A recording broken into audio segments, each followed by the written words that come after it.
Magandang tanghali po sa lahat. Ito po, makikita niyo po, ito po yung aming lunch po kahapon. At tinulungan po ako ni Mr. Siyaga po ang aking tagapaghiwa ng mga gulay.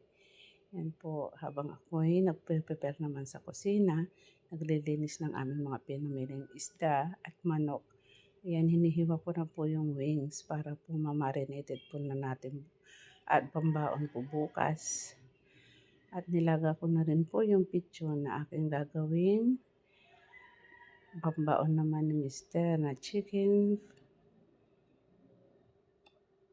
oil. Ayan po.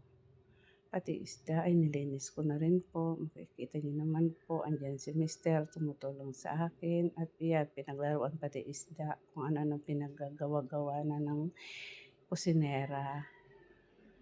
At ayan, nagpainit na tayo ng kawali para po sa ating pagpiprito ng tilapia. So may tilapia po tayo dahil po isang anak ko ay ayaw po ng bangus. So kailangan meron din po siyang isda. So ayan. At ayan na po ang mga nahiwa ni Mister na mga gulay-gulay. Mamaya ay gigisin na po natin kasama po ng bawang at sibuyas. At ayan, mukhang okay na yung ating kabilang pisngi ng isda. Bibili naman po natin para sa kabila. So ayan, nagigisa na po si kusinera. Ayan po. Ayan, nakaluto na po tayo ng ating tilapia. So ang gulay naman ay paluto na rin. Ayan, may talong na rin po ngayon yung aking pakbet.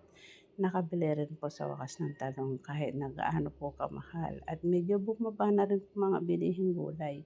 Di tulad po nung nakaraan, ng pagkayari po ng baha. Napakamahal po ng gulay. Ayan, ginigisa na ni Mister yung pang-toppings po niya sa kanyang bangus. Nauuna po niya na ginigisa iyan bago po iprito yung bangus. So ayan, ibinukod na po natin, inalis na.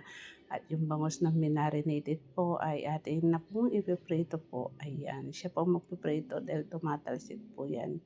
Ayoko pong matalsikan at puro natalsik ang aking mga braso at muka. So ayan, piprito na po ni Daddy yung ating isda. So ganyan lang po, inuuna po yung kabila, tapos bibiling po niya.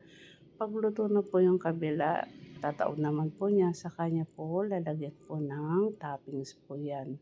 So yan, pag ganyan, pinapataob muna bago po patihaya. Oy, pataob at tihaya, wow.